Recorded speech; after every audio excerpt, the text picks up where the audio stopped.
ये कहानी एक ऐसे परिवार की है जिसे एक सुनसान बर्फीले इलाके में एक होटल के अंदर पूरी सर्दियां रहना पड़ेगा। न यहाँ कोई आ सकता है और ना ही कोई यहाँ से जा सकता है। तुर्की भाईजान स्टूडियो प्रेजेंटिंग द शाइनिंग। कहानी की शुरुआत में हम देखते हैं कि सुनसान पहाड़ी इलाके से होकर एक कार तेजी से कहीं जा रही है। ये कार इन्हीं पहाड़ी इलाकों में बने खूबसूरत होटल पर रुकती है, जहां हम देखते हैं कि जैक नाम का एक आदमी जो पहले कभी स्कूल टीचर हुआ करता था, अब राइटिंग करने की ख्वाहिश लिए आइसोलेटेड जगह पर बने इस होटल ओवरलुक में केयर टेकर की जॉब के इंटरव्यू के लिए आया है। जैक का इंटरव्यू शुरू होता है, जहां जैक को जॉब देने से पहले मैनेजर उलमान जैक को इस होटल की खून खराबे वाली हिस्ट्री बताता है कि कैसे इस होटल के पुराने केयर टेकर को आइसोलेशन में रहने की आदत हो गई थी, जिससे उसे कैबिन फीवर हो गया था। कैबिन फीवर एक तरह की दिमागी बीमारी है जो उन लोगों को होती है जो हमेशा अकेले में रहते हैं। उन्हें अलग अलग तरह के भ्रम होना शुरू हो जाते हैं, वो दिमागी तौर से पूरी तरह से स्थिर नहीं होते। और इसी बीमारी के चलते पुराने मैनेजर ने अपनी 2 जुड़वा बेटियों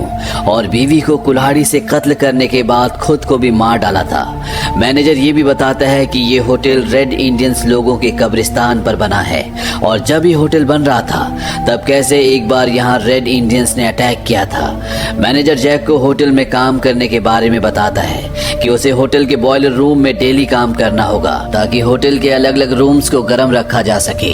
ये होटल साल में सिर्फ 5 महीने ही खुलता है, बाकी के 7 महीने ये पूरी तरह से बंद रहता है, क्योंकि इस जगह बहुत ज्यादा बर्फ पड़ती है और बर्फ पड़ने की वजह से कोई भी यहाँ पर नहीं आ पाता। जैक को क्योंकि अपनी राइटिंग के काम के लिए अकेलापन ही चाहिए, इसीलिए वो होटल की खून खराबे वाली सारी हिस्ट्री को सिर्फ एक कहानी मानकर नजरअंदाज कर देता है और खुशी खुशी जॉब ऑफर एक्सेप्ट कर लेता है। वहीं जैक के घर पर जैक के बेटे को दिखाया जाता है जो वॉशरूम में होता है। वो किसी टोनी नाम के लड़के से पूछता है, तुम्हें क्या लगता है डैड को जॉब मिलेगा? तभी हमें दूसरी आवाज आती है जो कि टोनी की आवाज होती है। टोनी कहता है कि उन्हें जॉब मिल चुकी है, बहुत जल्द वो तुम्हारी मॉम को कॉल करके बताने वाले हैं। हालांकि जॉनी वॉशरूम में किसी से बात तो कर रहा होता है, पर वॉशरूम में वो पूरी तरह से अकेला होता है। दरअसल जॉनी का एक इमेजिनरी फ्रेंड है जिसका नाम टोनी है। अब जैसा कि डैनी के इमेजिनरी फ्रेंड ने उसे बताया था, ठीक वैसा ही होता है। डैनी के पिता का कॉल आता है और वो डैनी की मॉम को बताते हैं कि उन्हें जॉब मिल चुका है, वो उन्हें लेने के लिए आ रहे हैं। वहीं वॉशरूम में एक बार फिर से दिखाया जाता है जहां पर डैनी का इमेजिनरी फ्रेंड टोनी उसे कहता है कि वो उस होटल में नहीं जाना चाहता। डैनी इसकी वजह पूछता है पर टोनी उसे नहीं बताना चाहता, पर जब डैनी उसे फोर्स करता है तो वो उसे कुछ विजुअल्स दिखाता है जिसमें उसे बहुत सारा रक्त दिखता है, साथ ही साथ 2 जुड़वा बहनें भी दिखती हैं। डैनी ये सब देखकर डर जाता है और बहुत जोर से चिल्लाता है, और जब उसकी आंखें खुलती है तो उसके आगे डॉक्टर होती है। डॉक्टर उससे उसके इमेजिनरी फ्रेंड टोनी के बारे में पूछती है। डैनी बताता है कि वो मेरे मुंह के अंदर रहता है। डॉक्टर पूछते हैं, क्या मैं उसे देख सकती हूँ? डैनी कहता है कि नहीं, वो मेरे पेट के अंदर छुप जाता है। दरअसल डैनी जब भी अपने इमेजिनरी फ्रेंड से बात करता है तो वो खुद ही अपने हाथ की उंगली हिलाकर अपनी आवाज बदलकर अपने सवालों का जवाब देता है। डैनी की मॉम को लगता है कि ये सिर्फ एक बच्चे का भ्रम है। डैनी की मॉम डॉक्टर को बताती है कि एक बार जब उसके डैड ने गलती से उसका हाथ खींचा था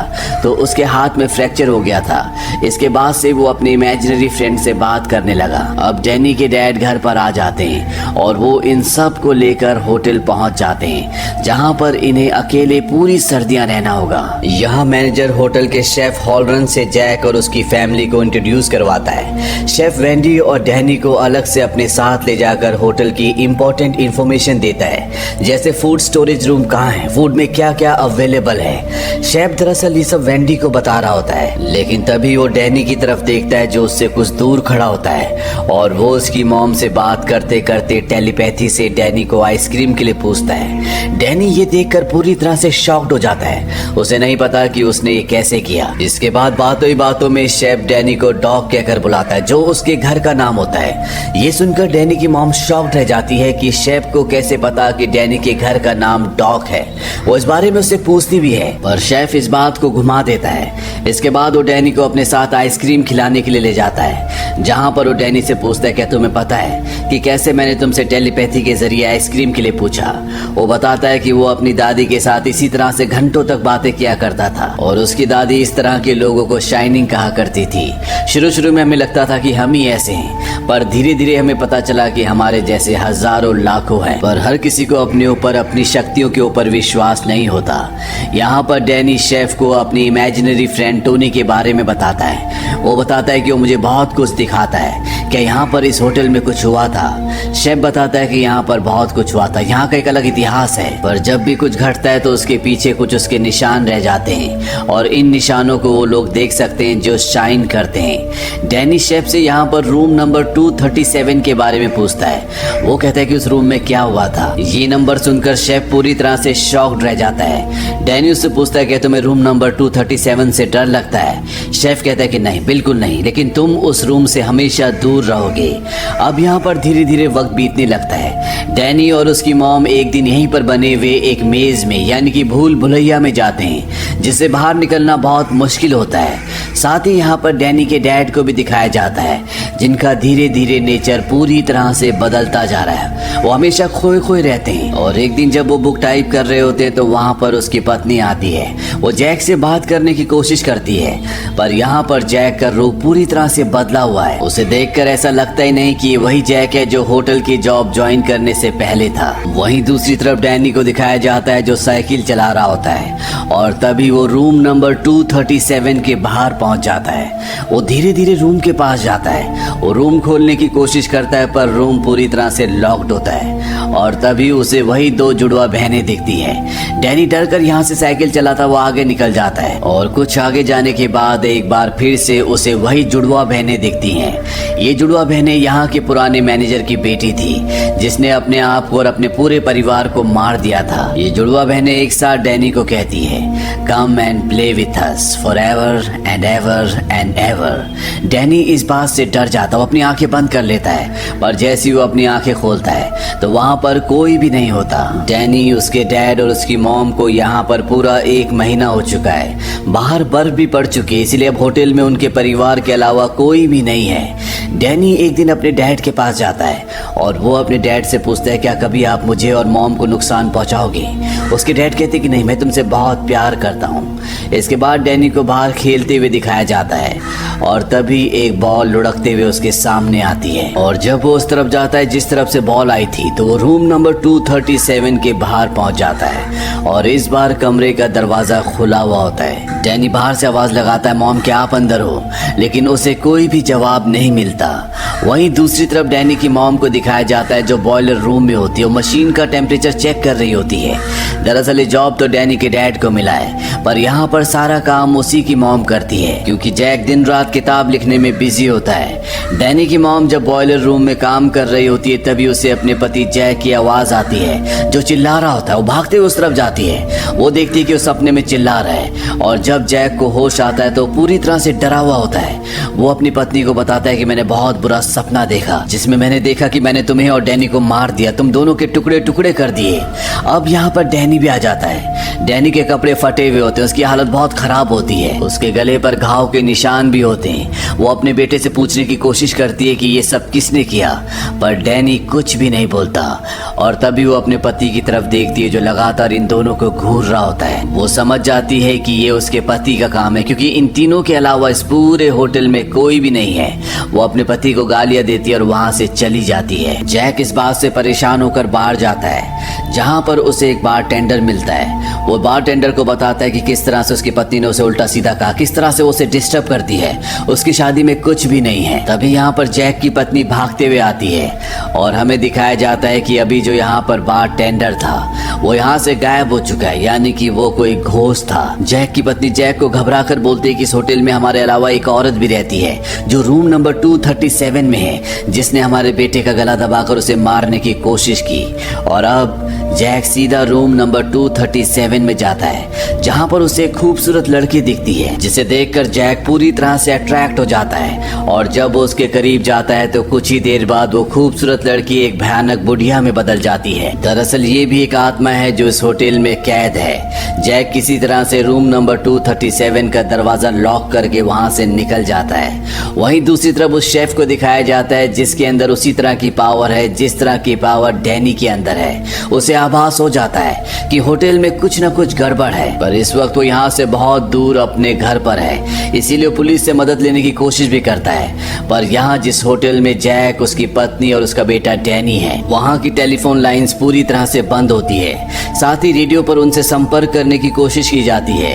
पर जैक जानबूझकर रेडियो को खराब कर देता है, क्योंकि अब उसका दिमाग पूरी तरह से उसके कंट्रोल से बाहर हो चुका है। पर शेफ हेलोरिन को डैनी की चिंता है, इसीलिए फ्लाइट से वो उस तरफ निकल पड़ता है जहां पर वो होटल है। वहीं दूसरी तरफ जैक की पत्नी वेंडी जैक से कहती है कि हमें इस होटल से चले जाना चाहिए। होटल से जाने की बात सुनकर जैक का रूप पूरी तरह से बदल जाता है। जैक कहता है कि मैं अपने किताब लिखने के काम को अधूरा छोड़कर नहीं जा सकता, और वैसे भी मेरे पास कुछ काम नहीं है। गुस्सा होकर जैक यहाँ से दोबारा बार टेंडर के पास जाता है, जहाँ पर एक बहुत ही आलीशान पार्टी चल रही होती है, जहाँ पर बहुत सारे लोग होते हैं, और ये एक घोस्ट पार्टी है। यहाँ पर जितने भी लोग हमें दिख रहे होते हैं सब के सब घोस्ट है, क्योंकि जैक के परिवार के अलावा इस होटल के अंदर कोई भी नहीं है। तभी एक बटलर जैक से टकराता है, जिस वजह से उसके कपड़े खराब हो जाते हैं। वो बटलर जैक को अपने साथ वॉशरूम में ले जाता है। ये दोनों आपस में बात करना शुरू करते हैं, और बातों बातों में जैक को पता चलता है कि इसका नाम डेल्बर्ट ग्रेडी है। जैक बटलर को देखकर थोड़ा सा कंफ्यूज्ड भी होता है, क्योंकि उसे ऐसा लगता है कि वो इसे पहले से जानता है, उसने इसे कहीं पर देखा है। और तभी उसे ध्यान आता है कि यहाँ का जो पुराना केयरटेकर था, जिसका नाम चार्ल्स ग्रेडी था, उसने अपनी जुड़वा बेटियों को और अपनी पत्नी को मार दिया था। बाद में उसने अपने आप को भी गोली मार ली थी, पर इसका नाम डेल्बर्ट ग्रेडी होता है। इसीलिए जैक उससे पूछता है क्या तुम यहाँ पर पहले केयरटेकर थे? वो कहता है कि मैं हमेशा यहाँ का केयरटेकर था। यहाँ एक बात साफ हो जाती है कि जिस आदमी ने अपनी जुड़वा बेटियों को, अपनी पत्नी को और बाद में अपने आप को मार दिया था, वो और कोई नहीं बल्कि यही था। वो बताता है कि उसकी बेटी ने होटल को जलाने की कोशिश की थी, इसीलिए उसने सबको मार दिया। वो जैक को ये भी बताता है कि उसका बेटा टेलीपैथी से बाहर से किसी को यहाँ पर बुला रहा है। और यहाँ पर हमें एक बात समझ में आ जाती है कि होटल के शेफ हेलोरिन को और किसी ने नहीं बल्कि जैक के बेटे डैनी ने संपर्क किया था, इसीलिए वो यहाँ पर आ रहा होता है। इसके बाद ग्रेडी जैक को कहता है कि एक बार मेरी बेटी ने, मेरे परिवार ने गलती की थी, मैंने उन्हें सही किया, और अब तुम्हारा परिवार गलती कर रहा है, तुम्हें उन्हें सही करना होगा।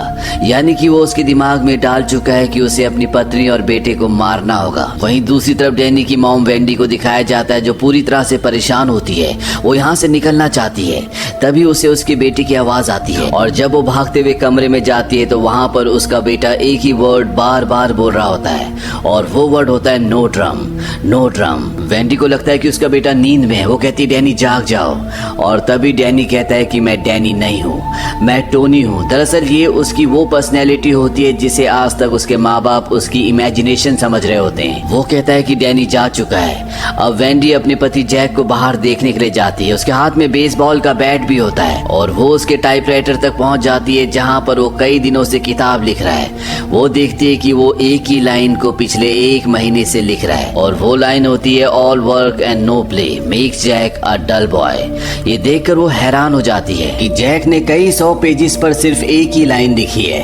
और तभी पीछे से जैक आ जाता है। जैक इस बात से गुस्सा होता है कि वो उसके पेजेस को, उसके काम को देख रही है, इसीलिए वो उसकी तरफ बढ़ना शुरू करता है। यहाँ पर जैक की दिमागी हालत पूरी तरह से खराब हो चुकी है, पूरी तरह से साइकोटिक हो चुका है, और इस बात को उसकी पत्नी वेंडी भांप लेती है कि जैक उसे नुकसान पहुंचाने वाला है। इसीलिए उसके हाथ में जो बेसबॉल का बैट होता है वो उससे जैक के ऊपर प्रहार करती है, जिससे वो बेहोश हो जाता है। वेंडी जैक को फूड स्टोर में बंद कर देती है, पर तभी जैक को होश आ जाता है, पर तब तक वेंडी बाहर से दरवाजे को लॉक कर चुकी होती है। वो जैक को कहती है कि मैं अपने बेटे को लेकर यहाँ से जा रही हूँ। जैक ये सुनकर पागलों की तरह हंसता है। वो कहता है कि तुम कहीं नहीं जा सकती, अगर यकीन नहीं होता तो जाओ रेडियो और स्नो कैट को देखो। स्नो कैट बर्फ पर चलने वाली गाड़ी होती है, और जब वो गाड़ी को देखने जाती है तो गाड़ी पूरी तरह से खराब होती है, उसके पार्ट्स टूटे हुए होते हैं, साथ ही रेडियो भी खराब है जो जैक ने किया है, इसलिए किसी को संपर्क नहीं किया जा सकता। वेंडी वापस आकर अपने कमरे में सो जाती है, और उसी कमरे में उसका बेटा डैनी, जिसके ऊपर अब उसकी दूसरी उसकी पर्सनैलिटी टोनी पूरी तरह से हावी है।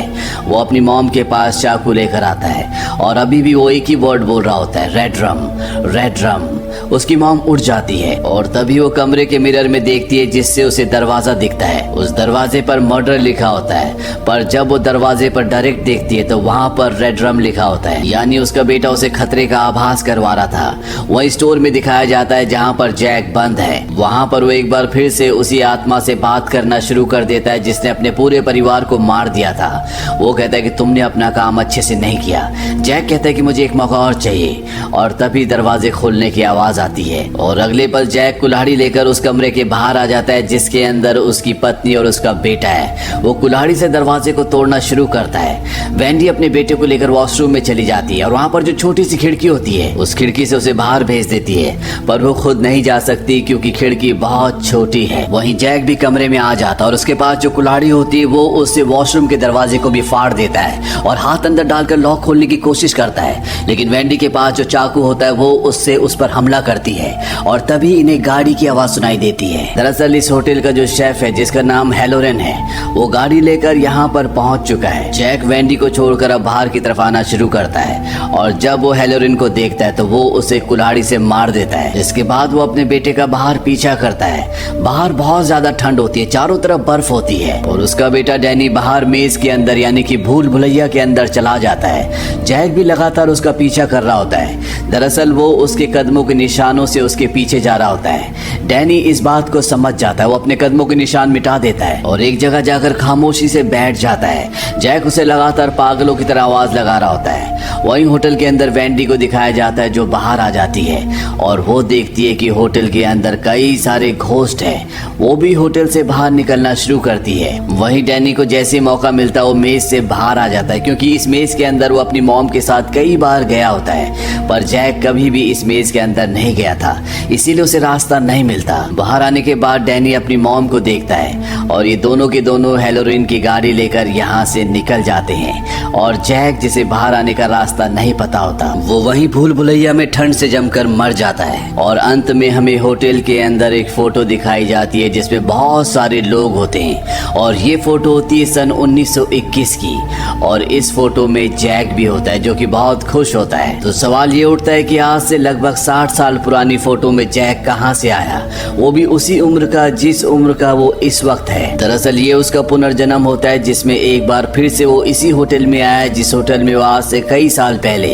यानी कि अपने पिछले जन्म में सन 1921 में था। इसीलिए वॉशरूम में उस आदमी की आत्मा जिसने अपनी दोनों बेटियों को, अपनी पत्नी को और खुद को भी मारा था, जैक को ये कहती है कि तुम हमेशा से यहाँ पर केयरटेकर थे। साथ ही साथ जैक का बेटा जब रूम नंबर 237 में जाता है तो उसकी गर्दन पर निशान होते हैं। वो निशान और किसी ने नहीं बल्कि जैक ने दिए होते हैं क्योंकि जैक अपने बेटे को हमेशा सेक्सुअली अब्यूज किया करता था और इसी बात से उसका बेटा हमेशा उससे डरता था। साथ ही साथ जैक की पत्नी वेंडी जब उसे स्टोर रूम में बंद कर देती है तो दरवाजा बाहर से अपने आप खुल जाता है। तो हो सकता है कि जैक के अंदर भी कुछ साइकिक पावर हो जिस वजह से खास स्टेट ऑफ माइंड में उसने ऐसा कर दिया हो। हालांकि फिल्म में इस बात का क्लेरिफिकेशन कुछ भी नहीं दिया गया। तो ये थी पूरी कहानी फिल्म द शाइनिंग की। ये फिल्म सन 1980 में रिलीज हुई थी। IMDb पर इस फिल्म की रेटिंग है 8.4। इस फिल्म का बजट था $19 मिलियन और बॉक्स ऑफिस पर इसने कमाई की थी $47 मिलियन की। इस फिल्म का दूसरा पार्ट भी है जिसका लिंक हमने नीचे डिस्क्रिप्शन में दिया है। उम्मीद करते हैं कि ये कहानी आपको पसंद आई होगी। दोस्तों, बड़ी मेहनत से वीडियो बनती हैं, so please like and share जरूर करें और कमेंट में ये जरूर बताएं कि वीडियो कैसी लगी आप लोगों को, क्या आप लोग ऐसी और वीडियो देखना चाहते हैं। और चैनल को सब्सक्राइब करना न भूलें। इससे होगा ये कि हमारी वीडियो देख पाओगे आप लोग सबसे पहले। जय हिंद, गुड नाइट।